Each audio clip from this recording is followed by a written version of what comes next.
TNI ku sayang, TNI ku malang. Saat ini, rakyat mulai tersadar akan kacaunya kondisi negara. Dan mulailah rakyat teriak dan panggil TNI. Kemana TNI? Tahukah kita semua bahwa satu, TNI kita hari ini adalah tentara yang paling sipil di dunia. Karena personilnya tak boleh bawa senjata, yang nampak bawa sarung pistol kosong di mana-mana. Dua, tahukah kita bahwa secara sistematis TNI kita seharusnya sebagai komponen utama alat pertahanan negara sekarang sudah bergeser menjadi komponen pembantu, karena tugasnya hanya menjadi pembantu, membantu tugas Polri, membantu bencana, membantu pemadaman kebakaran hutan, bahkan untuk menumpas separatisme yang jelas bahagian tugas pokok TNI tetap difungsikan untuk membantu Polri dalam tugas operasi penumpasan separatis yang diganti nama jadi kriminal dengan 1000 alasan. Yang komponen pendukung seperti komponen utama yang sudah jelas komponen utama TNI malah seperti komponen pendukung. Aneh bin ajaib. Yang ketiga, tahukah kita bahwa TNI kita hari ini sudah menjadi korban adu domba politik belah bambu antara TNI dan Polri, di mana Polri atas kebijakan politik dijadikan terdepan dalam implementasi konsep democratic policing, sementara RUU Kamnas sengaja di-PTS-kan. Makanya TNI selalu berada di belakang Polri atau sebagai pembantunya saja. Yang keempat, tahukah kita bahwa jumlah Polri hari ini sudah 3 kali lipat jumlah TNI, alias 1:3, di mana secara anggaran pun Polri jauh fantastis di atas anggaran TNI. Tapi yang digemborkan kepada publik anggaran Kementerian Pertahanan yang paling besar. Padahal setelah dibagi berdasarkan matra, jauh di bawah anggaran Polri. Yang kelima, tahukah kita saat ini secara kedudukan hukum Polri begitu spesial langsung di bawah Presiden, sedangkan TNI berada di bawah Menteri Pertahanan. Artinya, secara strata hukum dan jabatan, Polri setara dengan Menteri, sedangkan TNI di bawah Menteri. Yang keenam, tahukah kita bahwa sudah hampir semua peran TNI saat ini sudah diambil alih oleh polisi, termasuk peran pembinaan teritorial, cipta kondisi dan pasukan kombatan. Yang ketujuh, tahukah kita bahwa secara persenjataan organik hari ini Polri lebih canggih daripada senjata organik TNI. Senjata pasukan Densus 88, Gegana, dan Brimob, Polri lebih canggih daripada senjata Batalion Infanteri Raider sekalipun. Yang kedelapan, tahukah kita saat ini ada namanya istilah multifungsi Polri yang melebihi peran dwifungsi ABRI era Orde Baru yang dulu kita caci maki. Saat ini peran polisi sangat dahsyat dan luar biasa, sampai ada anekdot yang beredar, NKRI adalah kepanjangan dari Negara Kepolisian Republik Indonesia. Yang kesembilan, tahukah kita saat ini tak jelas lagi batas antara dimensi pertahanan dan keamanan, di mana seharusnya jelas mana yang tugas pokok TNI sebagai komponen utama pertahanan dan mana tugas Polri sebagai komponen pendukung.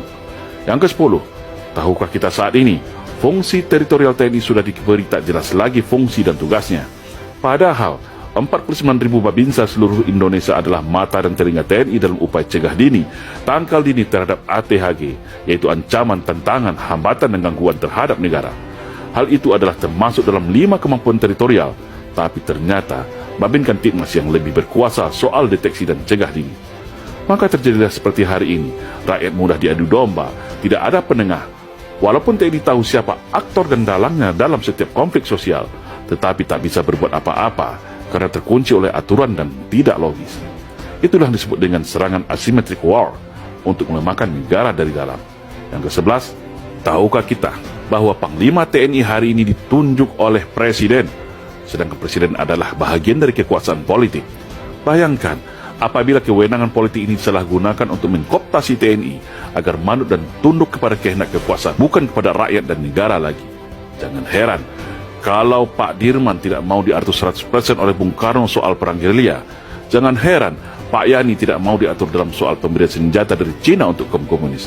Dan ke-12, tahukah kita bagaimana TNI kita secara kekuasaan politik tidak berdaya dan tunduk di bawah kekuasaan politik. TNI tunduk pada kekuasaan supremasi sipil, tapi anehnya dan kontradiktif, Polri yang katanya sipil bersenjata mempunyai pasukan kombatan, peralatan tempur mutakhir, sehingga di dunia boleh dikatakan Polri adalah polisi yang paling militeristik di dunia saat ini. sampai memerangi terorisme dan separatisme yang seharusnya tugas TNI juga diambil oleh Polri. TNI tidak punya kewenangan apapun, khususnya Angkatan Darat. Yang ke-13, tahukah kita kalau TNI hari ini secara institusi terikat oleh undang-undang dan secara individu terikat oleh Sumpah Sabta Marga. Namun, di satu sisi ada kelompok politik dari sipil melalui kekuasaan politik dapat mengintervensi permasalahan internal TNI, baik itu berupa penempatan posisi jabatan dan belanja anggaran persenjataan TNI. 14. Sadarkah kita, slogan sinergitas TNI Polri hanyalah cara halus mengikat TNI ke belakang, tetapi memberikan kekuasaan luas kepada Polri di depan.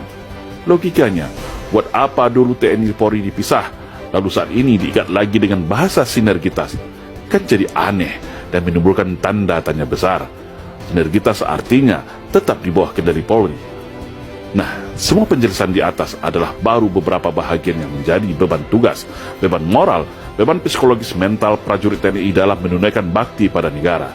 Sudah sangat jelas bagaimana upaya sistematis untuk mengekang TNI, melumpuhkannya, dan menempatkannya berada di belakang peran dan tugas Polri. Sungguh TNI ku sayang dan TNI ku malang. Ketika ada kejadian berupa perang, bencana alam, dan gangguan keamanan berat, TNI baru dipanggil untuk diperbantukan.